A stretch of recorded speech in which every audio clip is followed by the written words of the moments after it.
Morning, folks. Well, as you can see, I'm standing outside my rock. This is a 2020 Chevrolet pickup. It's the most undependable one I've ever had, and Chevrolet just totally ticked me off. But I'm stuck with it. I don't want to lose $15,000, so I've got to make the most of it. The one main reason I bought this truck was that it's four-wheel drive and I can disable the drive shafts and flat tow it behind my RV. Well, ever since the electrical issues I've been having, and I'm sorry Chevrolet, turning off features does not fix your truck. I just am afraid to touch it because who knows where this will end up. But I still need to be able to tow it, and I have to have warning lights on the back of the vehicle to be able to do so legally. So I took a page from the record drivers. I purchased a product that they use all the time. It's a little light bar that's remote controlled. It's got a battery in it. This one's made by Light It products. Looks like Custler products, or Custer, C-U-S-T-E-R. It is rechargeable, 12 volt, comes with a little cigarette lighter, and is supposed to last 9 hours on a charge.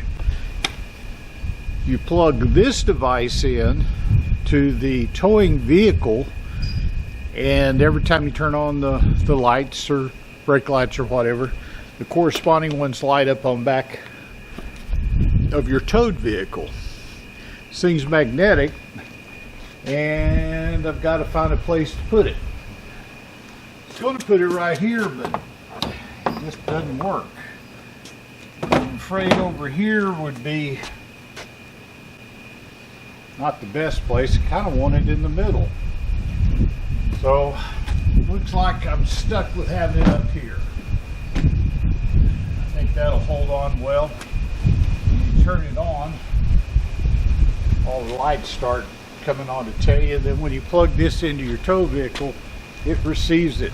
And my motor coach is 43 foot long, so all the way from the motor coach to the back end of this is only about 25 feet, so it worked well. Funny thing is, it's worked on every vehicle I've tried except this thing. You plug it in and it won't even get a signal through the tail. I don't know what Chevrolet's done to their system. This thing supposedly detects when you plug in a trailer, and it asks you which trailer, and you can enter that information in. Well, it forgets it half the time. You can tell I'm frustrated with Chevrolet. And it's not that it breaks down. I understand people's products breaking down. I don't like the way they've treated me. And I surely don't like waking up every morning and wondering if this thing's going to start. And then when you have to push the button, every single time I do so, is it going to start? Is it going to start? Frustrating. Anyway, I think that's where I'm going to put it, and this problem solved.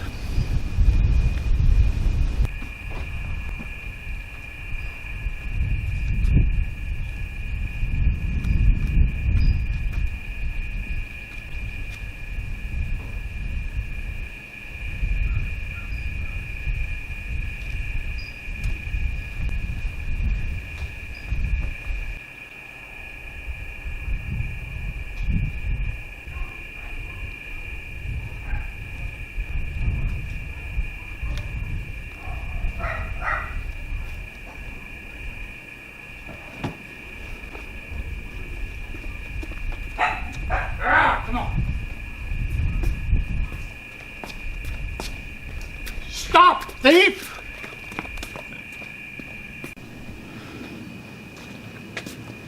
Well, as you just saw, my problem isn't solved. I never even thought about somebody stealing it. So I've got to come up with a better solution.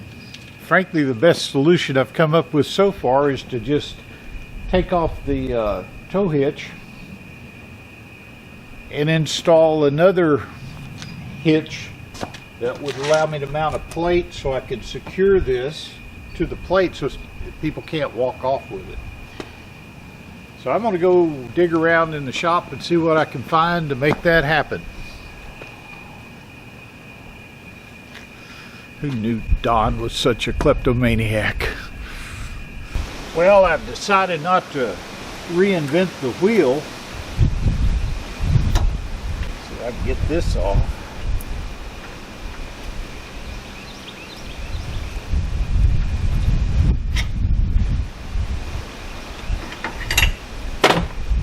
It's a pretty good little hitch I bought. It's a class 5 and it's got a weight scale here. Tells you how much ton weight you got on. I like it. This is my old hitch I had for this truck. Actually, I bought it for all the dang loaner trucks I had to use. But I think we were to... Looks like I've got an inspector too.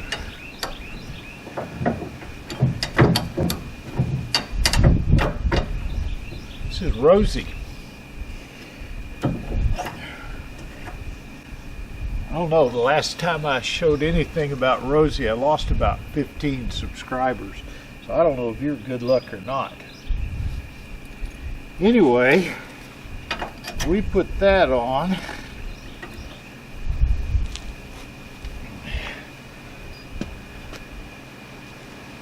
It'd come up about yay high with some kind of assembly here.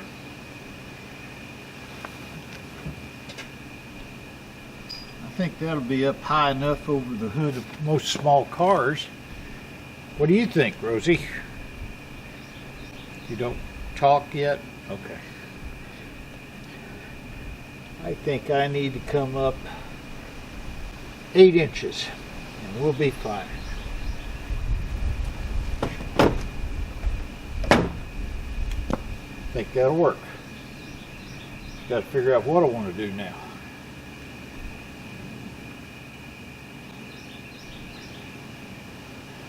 I think I'm going to grind off the powder coat off the top of this and weld a rectangular bar coming up and then a flat bar. I don't know, but I suspect there may be some vibration that might lead to metal fatigue back here, so welding it would be a good thing. Or I can make a round bar and I don't know. Let's go see what I have in the scrap bin. Well, I brought the drop down hitch in here and put it in my good old vise. My shop teacher gave me that vise a long time ago. And I'm going to use another thing I found in the dump. It's a 24-inch crescent wrench. And this one looks to be American made. Manufactured by Crescent Tool Company. I can't read. I got to get the rust and stuff off of it. Jamestown, USA. Best thing, it's not a metric crescent wrench. 24 inches, boys. Someday I'm going to try to make it look nicer, but it functions very well. Around here, that's half the battle.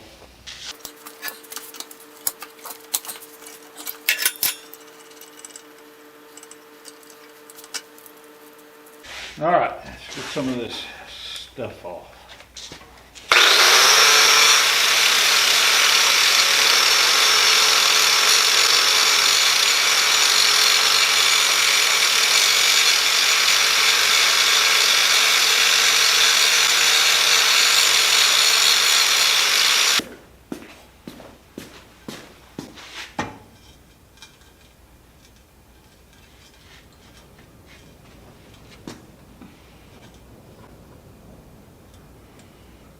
I think I like that better.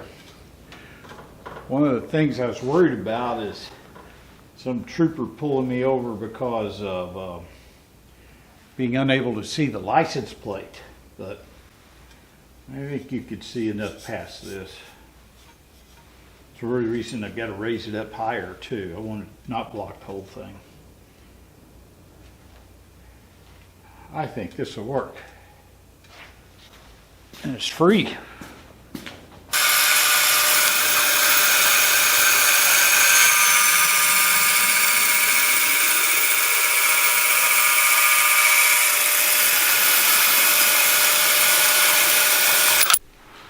Well, I went into the scrap bin and I found a piece of metal angle iron that's about the width I need to protect the front of this here. And maybe this piece here would keep road grime from getting back here so bad. I think I'm going to use it.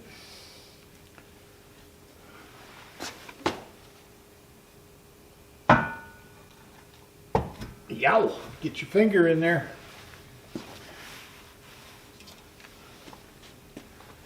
I think that'll work fine. Piece of mark here.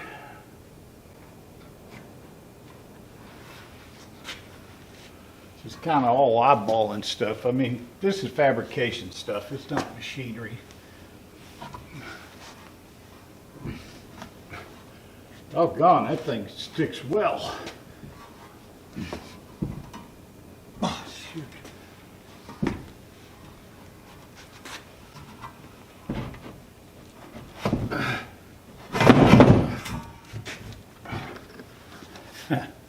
That'll give old Dom a problem.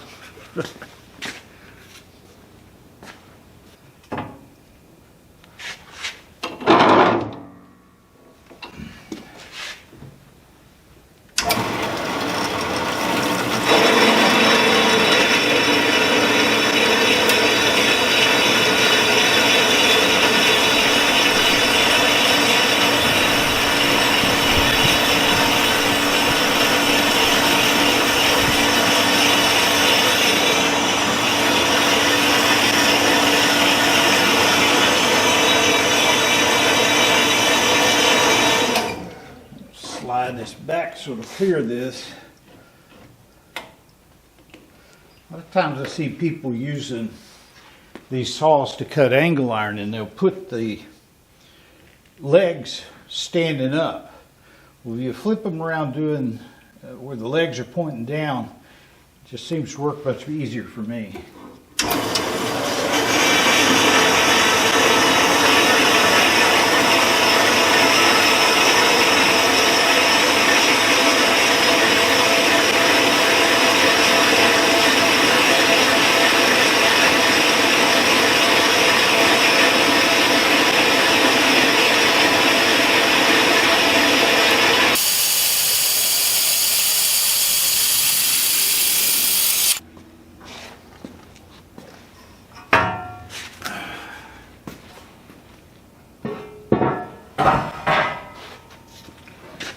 Another thing I like about this little saw is it's got some wheels on it. And when you're through, I just wheel it back into its little doghouse I made for it. It's nice and out of the way.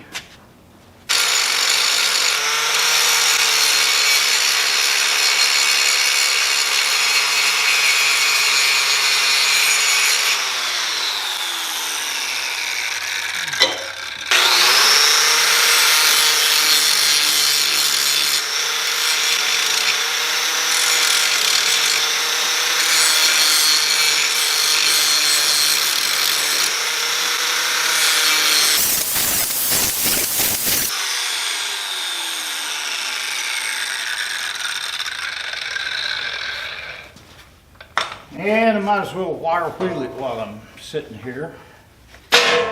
Kind of in a hurry to get this done because I'm going to take Brian Block his steady rest for his 40-inch and kind of need this to put the steady rest in the back of my truck. So leaving in 2 weeks, so better hurry.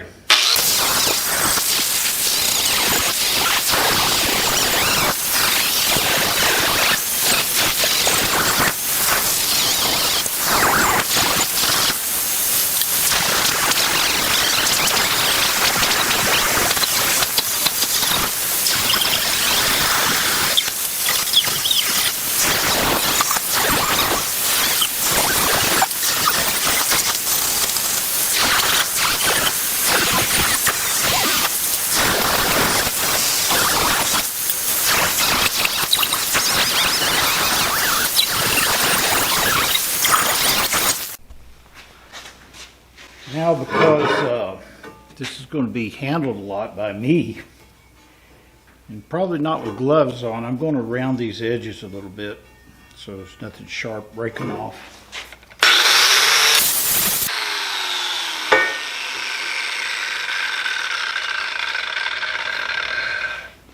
I think that'll work. Now, if I was making this for a customer, I'd probably round this off like a 2-inch radius here and up here. You know, how many times have you walked around the back of a pickup truck and ran your knee into the ball? You never see it down there. This is going to be higher, and it's from me. And this unit here is going to basically fit like that, and you won't be able to get to those edges. So I think this is fine. Crap, now I've got to get it off of there.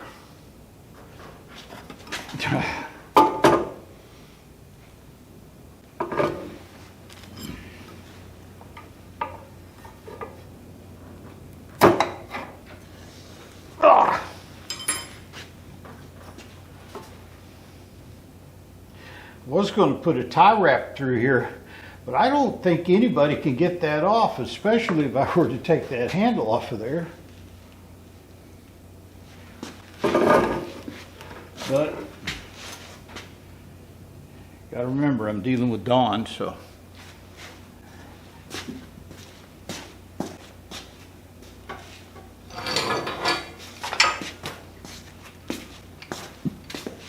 If he wants it, he's going to get it one way or the other.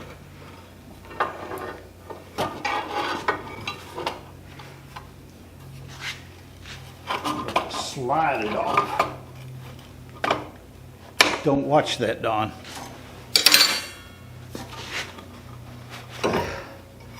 That's some strong magnetic force there. All right.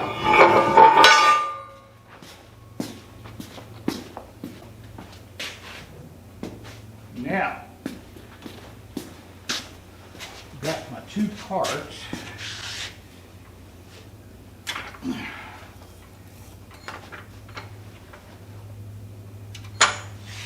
Comes down to a matter of preference on which way I weld them together. Personally, I think if I put this on there first, I could get a much better weld on it because I'm not having to balance the rest of it. Can you guys see this? Where are you?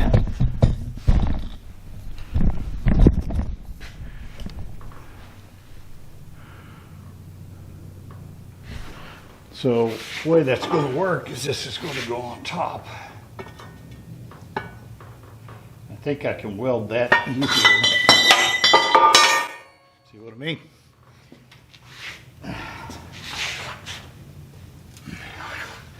I think that's what I'll do. I think we're going to use this as a flat plane. Make sure the base of this is flat.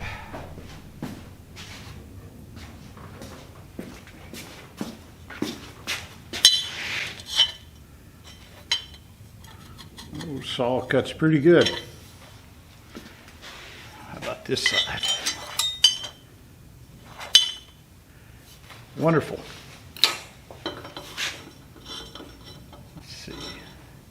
We'll go like that. We'll put the weld seam in the back towards the truck so nobody will ever see it.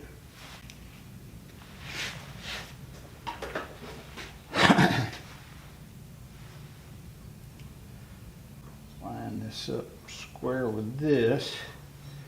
Of course, it's probably got a little wobble in it, but that's good.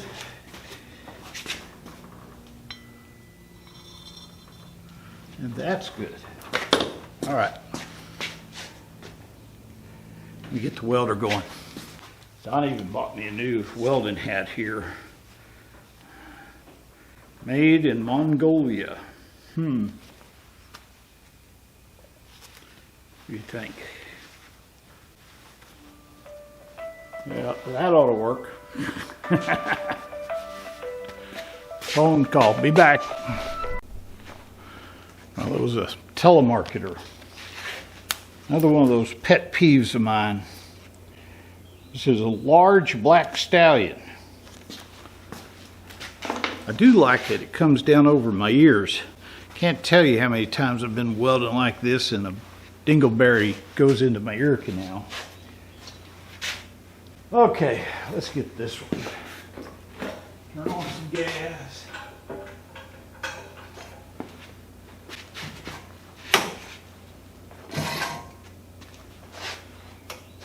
Going to use my Miller-Matic 255. So far, yeah, I've just been really happy with it.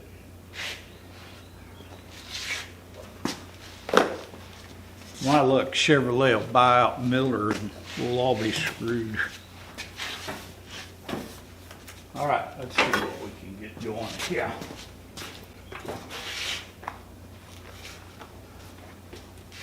Kind of hot and humid in here, so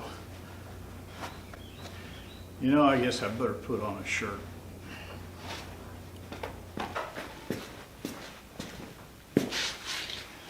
I bought this little green welding jacket. I think it was at Air Gas in Tulsa, Oklahoma. I got a set of leathers over there. Then I got another shirt with leather sleeves. But I like this thing.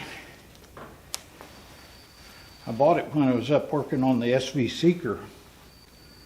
And it's not so dadgum hot. Got a little breezeway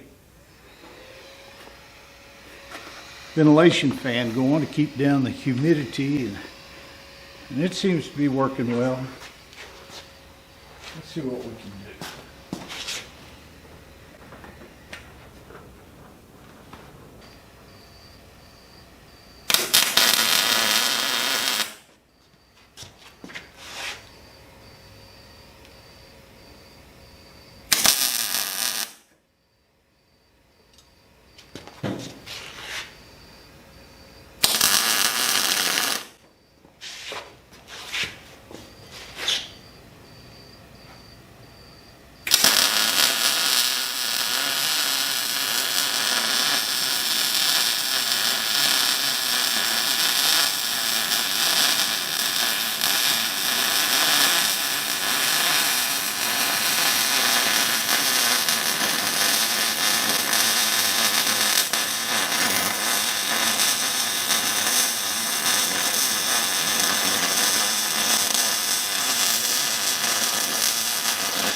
Working well. I undercut it on this so it could get down, have more of a full thickness weld in that little joint. Mainly because I don't have a lot of space to put more than one bead on it.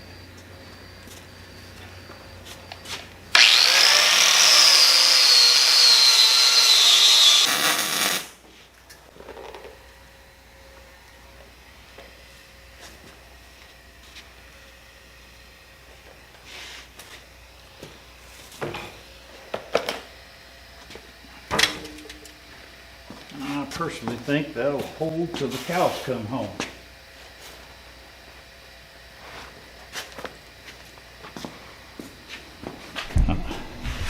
Not as steady as I used to be, but I think that'll take care of any problem with vibration.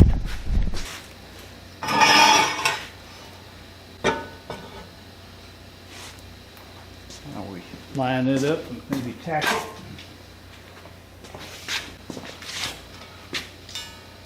1.5, 10. Oh, it's got to go 1/16 of an inch.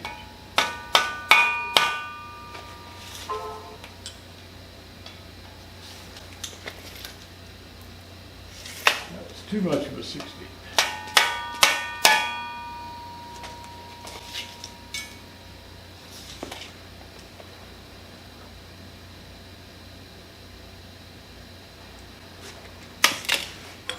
Take this, put it here.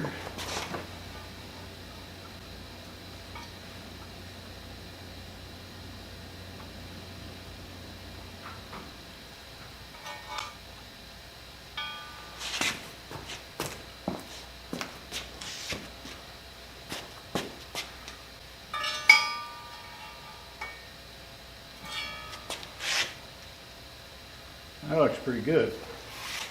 Put a tack on it that won't turn it upside down.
You know, even though that looks pretty good, I'm going to run another bead around it just for, even though that looks really good, I'm going to run another bead around it just for peace of mind. The last thing I want to do is wondering if this thing's fallen off somewhere and gotten into somebody's windshield.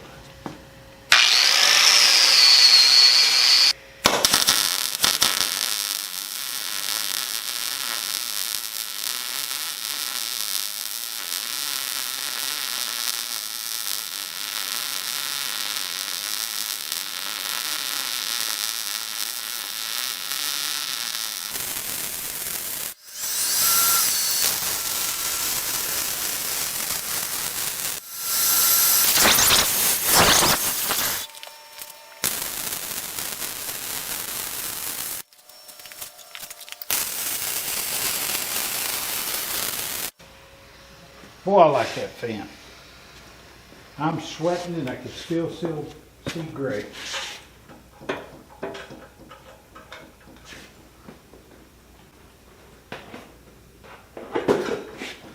Thinking all the times I've used it, I've only had to charge it one time.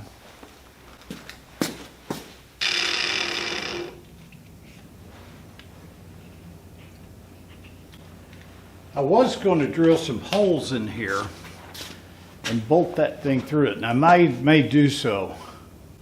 But frankly, I think if I take that handle off, there's not much they can do to get it off of there. I might throw a zip tie or something around it just for safety. Let me take you in and show you the welds. All right, that's just the second cover pass I put over it. I think it'll hold up well.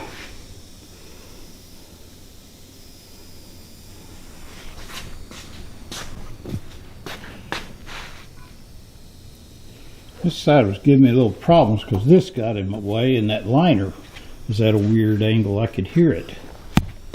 And frankly, I think if I keep checks on this, I don't think that's going to ever fall off. Let's get it painted up.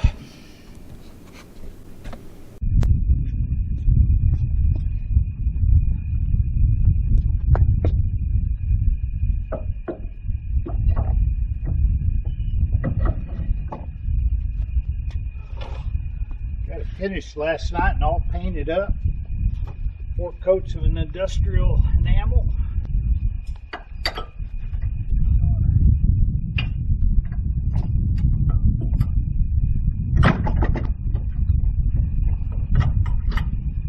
Stay nice.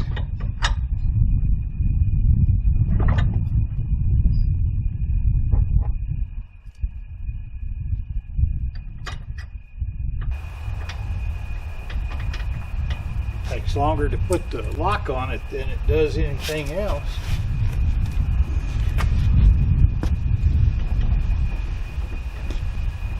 Kind of loosened the fitting, but that proves to be a problem. I'll make a form-fitting one for it.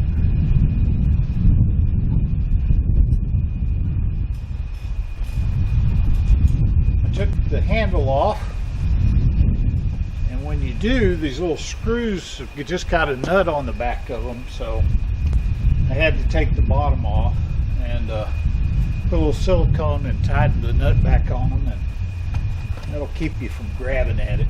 And that took care of my problem. Chevrolet can't say I ever touched their wiring, and I think life will be good from now on. Keep Don away from it.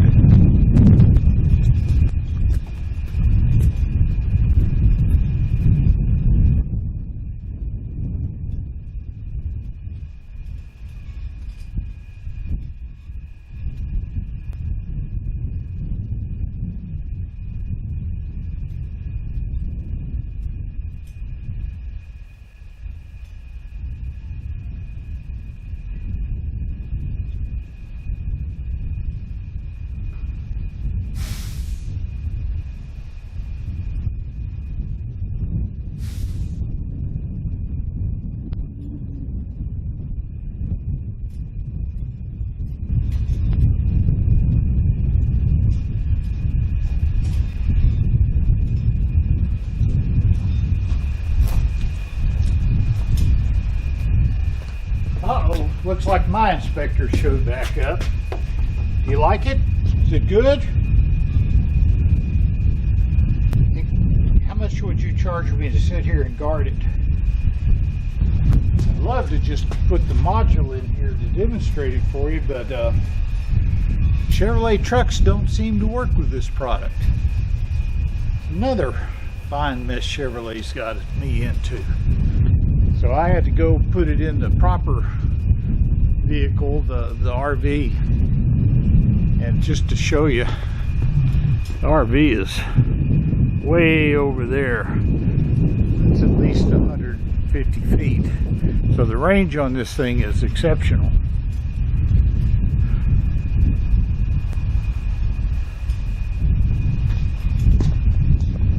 I think I've taken care of my problem. Hopefully with the, I might put a shim in there. The tolerances aren't the greatest. I fix that. We'll see how it works.